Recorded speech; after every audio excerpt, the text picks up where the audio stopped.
তারা দেশবিরোধী অবস্থান নিয়েছে, এটা আমরা অ্যাকনোলেজ করি। যারা দুর্নীতি করেছেন তাদের মধ্যে আপনি হচ্ছেন টপ লিস্টেড। হ্যাঁ, আমিও আজকে এটা দেখেছি।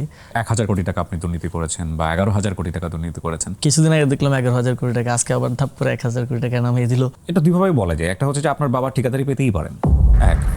আবার পাওয়াটা নিয়েও প্রশ্ন তোলা যায়, কারণ আপনি তখন ক্ষমতায় আছেন। গুলশানে চাঁদাবাজি করতে গিয়ে ধরা পড়লেন, সেখানে আপনার নামটাও চলে আসলো। ভুল আরো বড় জায়গায় হয়েছে বলে আমি মনে করি। এখন যদি আপনাকে আবার দায়িত্ব দেওয়া হয়, যে ভুলগুলো যদি আপনি ভুল হিসেবে স্বীকার করে থাকেন, আবার আমি ওই সময়টা রিওয়াইন্ড করতে পারি, তাহলে হয়তো সেই ভুলগুলো শুধরে নেওয়া যেত।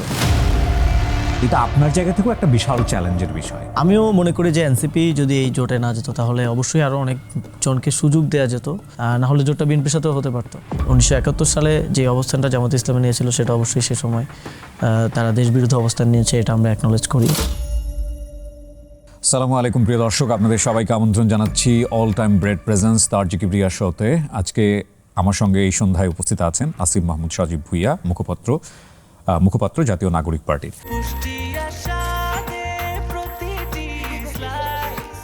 ব্রেকফাস্ট, টিফিন কিংবা স্ন্যাক টাইমে মজাদার আয়োজন মানে অল টাইম ব্রেড।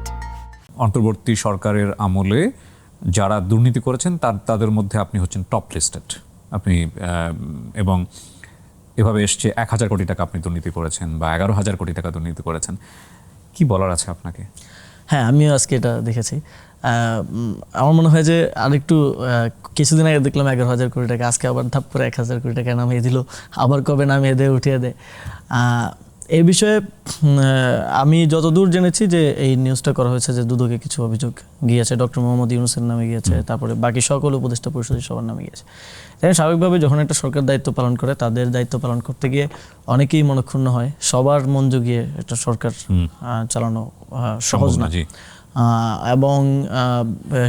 এবং যদি কেউ কঠোর অবস্থান বা কঠোর কোনো সিদ্ধান্ত নিতে যায়, যেটা আমি মনে করি 1.5 বছর আমি অনেকগুলো জায়গায় নিয়েছি, যেই কারণে অনেকের সাথে মুখোমুখি অবস্থান আমার তৈরি হয়েছে। এবং সেই জায়গাগুলোতে আমি সাধারণত দেখেছি আমার বাকি সহকর্মীরা এক ধরনের আন্ডারস্ট্যান্ডিংয়ে আসে, যে তাকেও একটু খুশি রাখা, একেও একটু খুশি রাখা। এটা হয়তো তারা তাদের অভিজ্ঞতার জন্য পারে, সেটা আমি আমার জায়গা থেকে আমি একটু সাদা কালো ভাবেই চলার চেষ্টা করেছি। যে কালো সে কালো, কালোর সাথে আমার কোনো কথা নেই। তো এই কারণে দেখা গেছে যে অনেকেই হয়তো আমাকে শত্রু হিসেবে ধরে নিয়েছে, বা দায়িত্ব পালন করতে গিয়ে যেটা আমার সরকার থেকে আমার কাছে ইনস্ট্রাকশন এসছে, ডক্টর মোহাম্মদ ইউনূস আমাকে বলেছেন যে এটা এইভাবে করো, ওইভাবে করো, সেটা করতে গিয়ে মাঠ পর্যায়ে এক্সিকিউশনে গিয়ে অনেকে মনে করেছে যে আমি তার বিরুদ্ধে কাজ করছি, বা কাউকে বসতে দিচ্ছি না, কাউকে তার মতো করে করতে দিচ্ছি না। আবার এখানে সিন্ডিকেটগুলো অনেক পুরাতন, কোনো জায়গায় তো 36 বছর, 2 যুগ 3 যুগের সিন্ডিকেট, যেমন বিসিবিতে যদি আমি বলি। তো এগুলো ভাঙতে গিয়ে তাদের স্টাবলিশমেন্টের সাথে আমার ক্ল্যাশ হয়েছে, এবং তাদের এই ক্ষোভটা ঝাড়ার সুযোগ হয়েছে বিভিন্নভাবে। যখন দায়িত্বে ছিলাম তখনও মিডিয়াতে দেখতাম যে একই শিরোনামে একই টেক্সটে 7, 8, 9, 10 জায়গায় নিউজ হচ্ছে। এটা তো আপনারা মিডিয়ায় কাজ করেন, আপনারা জানেন এটা কীভাবে হয়। একই জিনিস যখন বিভিন্ন জায়গায়, ইদানিং দ্য ডিসেন্ট কিছু জিনিস তারা বের করছে যে কোথায় কোথায় এগুলা একই চোথা দিয়ে নিউজটা হয়, এটার কোনো ব্যাকগ্রাউন্ডে কিছু নেই। যখন হাউসে ফোন করি তখন বলে ভাই কিছু তো করার নেই, আমাদেরকে দিয়ে গেছে। তো এইভাবে অনেক ধরনের ন্যারেটিভ তৈরি করা হয়েছে। বাট আমি সবসময় ওপেন আছি যে যদি কেউ কাজ করতে চায়, যদি সরকারও কাজ করতে চায়, যে আমরা শুধু আমি না, আমার অন্তর্বর্তীকালীন সরকার কোথাও কোনো দুর্নীতির সাথে জড়িত কিনা, বা এই বাজওয়ার্ড থেকে বের হয়ে এসে রিয়েল ওয়ার্কটা যদি কেউ করতে চায়, I am ready to help. এখন যদি আপনাকে আবার দায়িত্ব দেওয়া হয়, যে ভুলগুলো যদি আপনি ভুল হিসেবে স্বীকার করে থাকেন, যে ভুলগুলো হয়েছে যে ওয়েস্টিন নিয়ে বা অন্যান্য যে বিষয়গুলো নিয়ে, এগুলো কি সেকেন্ড টাইম আর হবে বা হওয়ার কোনো সম্ভাবনা আছে? আই থিঙ্ক ভুল ওয়েস্টিন বা এই বিষয়গুলো, এটা ভুল না। এটা আই থিঙ্ক যে হয়তো ছোট ছোট বিষয় নিয়ে অনেক বেশি আলোচনা হয়ে গেছে। এটা তো টকশোর টপিক হওয়ার মতো জিনিস না। এটা যদি টকশোর টপিক হয় তাহলে আমাদেরকে বলতে হবে যে আমরা অনেক বেশি ফ্রি থাকি বা অলস জাতি, এই কারণে এইসব বিষয় নিয়ে গসিপ করি। আমাদের ভুল আরও বড় জায়গায় হয়েছে বলে আমি মনে করি। সেখানে আমরা অনেকগুলো ভুল আজকের এখানে যদি দাঁড়াই, যদি আবার আমি ওই সময়টা রিওয়াইন্ড করতে পারি, তাহলে হয়তো সেই ভুলগুলো শুধরে নেওয়া যেত।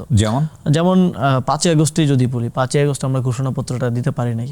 আনফর্চুনেটলি আমাদের ওই প্রস্তুতিটা ছিল না, যেটা আমি বললাম যে আমাদের চিন্তা ছিল যে আরও লং যেতে পারে এই সিচুয়েশনটা। তো আমরা ওই ঘোষণাপত্রটা দিতে ব্যর্থ হয়েছিলাম। আমরা কয়েকটা পয়েন্ট দিয়েছিলাম, 4-5টা পয়েন্ট 4 আগস্ট রাতে যদি কালকে পতনটা হয় তাহলে এই পয়েন্টগুলোকে আমরা যেমন রাজবন্দীদেরকে মুক্তি দেওয়া, তারপর একটা জাতীয় সরকার গঠন করা, একটা রূপরেখা আমরা দিয়েছিলাম, কিন্তু কমপ্লিট ঘোষণাপত্র যদি সেদিন দিতে পারতাম তাহলে আমাদেরকে এখনও এসে সংস্কার হবে কি হবে না, 72-এর সংবিধান থাকবে কি থাকবে না, এই ডিবেটটাতে থাকা লাগতো না, আমরা ওয়ে অ্যাহেড চলে যেতাম। সেটা একটা ভুল ছিল আমি মনে করি। এবং পরবর্তীতে জাতীয় সরকার গঠন করতে না পারাটা, সেক্ষেত্রে অবশ্যই রাজনৈতিক দলগুলোর সাথে বোঝাপড়াটা হয়নি। বিএনপি প্রথমত আসতে চায়নি জাতীয় সরকারে, যে কারণে জাতীয় সরকার গঠনটাও সম্ভব হয়নি। সেটা আমি বলবো না যে শুধু আমাদের ভুল, সেটা একটা কালেকটিভ মিস্টেক আমি বলবো, পলিটিক্যাল যারা আছেন বিএনপি, জামাতে ইসলামী সবাই মিলেই। তাহলে আমরা আরও শক্তিশালীভাবে সরকারটা রান করতে পারতাম, আজকে হয়তো এত ব্যর্থতার হিসাব করতে হতো না।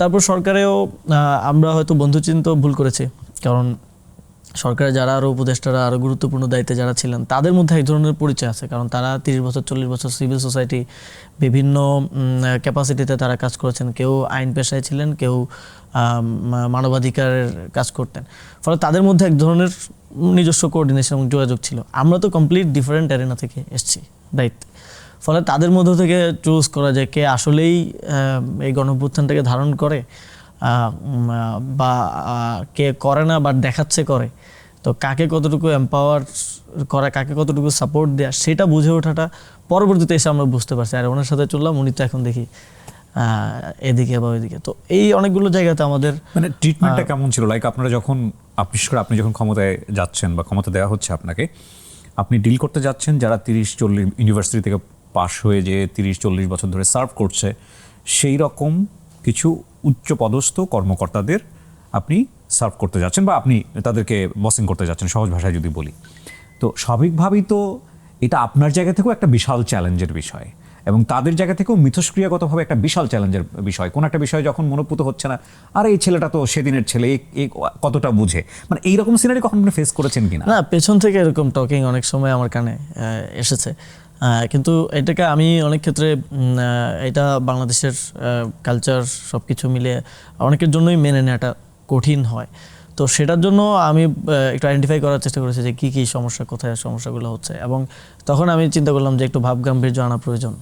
না হলে এই সিনিয়র যারা ব্যুরোক্র্যাট আছে তারা কথা শুনবে না, বা আমি আমার কাজটা করতে পারবো না। এবং প্রথম দিকে চ্যালেঞ্জগুলো আসতেছিল যে ভুল বোঝানো হচ্ছিল সব কিছু নিয়ে, যে আমি এই জিনিসটা করতে চাই, তখন আমাকে বলা হতো যে এটা তো প্র্যাকটিসে নাই, এটা তো নতুন কিছু, এটা তো সবাই মেনে নিবে না, বা এটা এই বাস্তবতায় করা যাচ্ছে না। তারপর আমি ফিল করলাম যে এই বিষয়গুলো আমি যতদিন পর্যন্ত পার্সোনালি না শিখবো ততদিন পর্যন্ত আমাকে এই ভুলের মধ্যে রাখা হবে, এবং আমাকে এক ধরনের ভুল বুঝিয়ে আগের সেটেলমেন্ট আগের মতো করে সব কিছু রাখা হবে।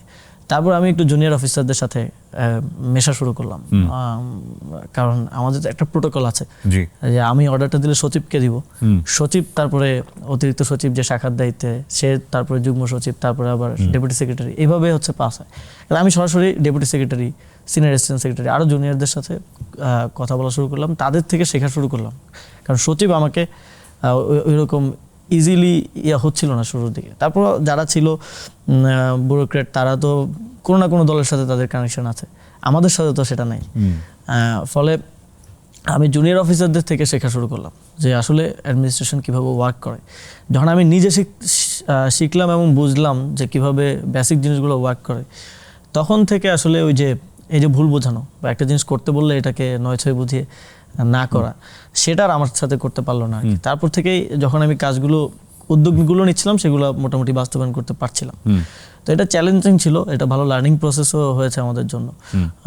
এবং দেখা যায় যেটা কেউ 30-40 বছর অভিজ্ঞতা অর্জন করে অ্যাডমিনিস্ট্রেশনে কাজ করে অর্জন করতে পেরেছে বা করেছে, সেটা আমরা খুব কম সময়ের মধ্যে এই মিথস্ক্রিয়ার মধ্য দিয়ে পেয়েছি। আমরা জানি যে বাংলাদেশ জামাত ইসলামের যে এক ধরনের যুদ্ধকেন্দ্রিক যে অবস্থান, যুদ্ধ অপরাধী দল বলে অনেকে, বা 71 নিয়ে তাদের যে প্রশ্নের মুখোমুখি হতে হয় সবসময়, সেক্ষেত্রে আপনাদের সদ্য জন্ম নেয়া একটা দল বাংলাদেশের এরকম কাঙ্ক্ষিত উদ্ভূত পরিস্থিতিতে আপনাদের যে অগ্রগণ্য ভূমিকা, সেই দিক থেকে জামাত ইসলামের সঙ্গে ট্যাগ হয়ে যাওয়া, এটাকে ভবিষ্যতের রাজনীতিতে কতটুকু পজিটিভ ইম্প্যাক্ট ফেলবে বা কতটুকু আপনাদের চ্যালেঞ্জ ফেস করতে হতে পারে? আমরা আমাদের ক্যাম্পাস টাইম থেকেই স্টুডেন্ট অ্যাক্টিভিজম যখন করতাম, তখন থেকেই ট্যাগিংয়ের রাজনীতির বিরুদ্ধে আমাদের অবস্থান সবসময় রেখেছি। 1971 সালে যে অবস্থানটা জামাত ইসলামে নিয়েছিল সেটা অবশ্যই সে সময় তারা দেশবিরোধী অবস্থান নিয়েছে, এটা আমরা অ্যাকনলেজ করি। এবং পরবর্তীতে তারা এই বিষয়গুলো জুলাই গণঅভ্যুত্থানের পরও কয়েকবার তারা পরিষ্কার করেছে, তারা ক্ষমা চেয়েছে বহুবার। ফলে আমাদের মনে হয়েছে যে সেই বিষয়টাকে পেছনে রেখে আমাদের এখন সামনে এগিয়ে যাওয়া উচিত, এবং তাদের সাথে আমাদের এই বিষয়ে আলোচনাও যতটুকু হয়েছে যে এই বিষয় নিয়ে তারা এখন আর আগের অবস্থানে দলগতভাবে তারা নেই। এবং আমরা দেখেছি যে আওয়ামী লীগ যদি ক্ষমা চায়, আপনারা কি আওয়ামী লীগকে ক্ষমা করে দেবেন?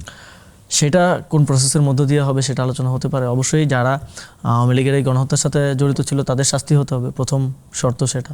তারপর তাদেরকে এই অ্যাকনলেজমেন্ট এবং এই জুলাই গণঅভ্যুত্থানকে এন্ডোর্স করে সামনের দিকে কথা বলতে হবে। তখন আমরা এখানকার পলিটিক্যাল এস্টাবলিশমেন্ট আমরা আমাদের জোট আলোচনা করে একটা সিদ্ধান্ত নিতে পারি।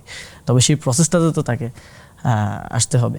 এবং এই জোটের ক্ষেত্রে আমরা বর্তমান সমসাময়িক আমরা দেখেছি বিগত 17 বছরে এই ট্যাগিংয়ের পলিটিক্স এবং এর মধ্য দিয়ে মানুষকে দমিয়ে রাখা, তার অন্য অন্য বিষয়ে কথা বলার অধিকারকেও এক ধরনের নষ্ট করা, এবং গুম খুন এই বিষয়গুলো আমরা দেখেছি। আয়নাঘর থেকে কত মানুষ ছাড়া পেয়েছে 5ই আগস্টের পর। তো সেই পুরনো রাজনীতিতে আমরা ফিরে যেতে চাই না, এবং সেটা আরও সহজ হয়েছে জামাতে ইসলামী তাদের অবস্থান পরিষ্কার করা, তারা জাতির উদ্দেশ্যে তাদের ওই বক্তব্যটা ক্লিয়ার করার কারণে। এবং সামনের দিনেও আই থিঙ্ক যে আমরা এখন পৃথিবী একটা পোস্ট আইডিওলজিক্যাল অবস্থার মধ্য দিয়ে যাচ্ছে। এখন আমাদের মোর যাওয়া উচিত পলিসি, তারপর একটা ওয়েলফেয়ার স্টেট গঠন করা, মানুষের জন্য একটা রাষ্ট্র বানানোর দিকে। আমরা এখনও যদি ওই আদর্শিক বিষয় এবং যেটা আসলে আপনার আমার জীবনে সরাসরি প্রভাব বিস্তার করছে না এমন বিষয় নিয়ে যদি আমরা বিভক্ত হয়ে থাকি জাতিগতভাবে, যেটা আমরা বিগত 17 বছরের রাজনৈতিক প্র্যাকটিসে দেখেছি, তাহলে আমরা ওই গোলটা অ্যাচিভ করতে পারবো না। আমরা এমন এমন বিষয় নিয়ে ব্যস্ত হয়ে থাকবো যেটা আসলে আমাদের লাইফকে কোনোভাবে ইম্প্যাক্ট করছে না। এক্স্যাক্টলি। ব্রেকফাস্ট, টিফিন কিংবা স্ন্যাক টাইমে মজাদার আয়োজন মানে অল টাইম ব্রেড।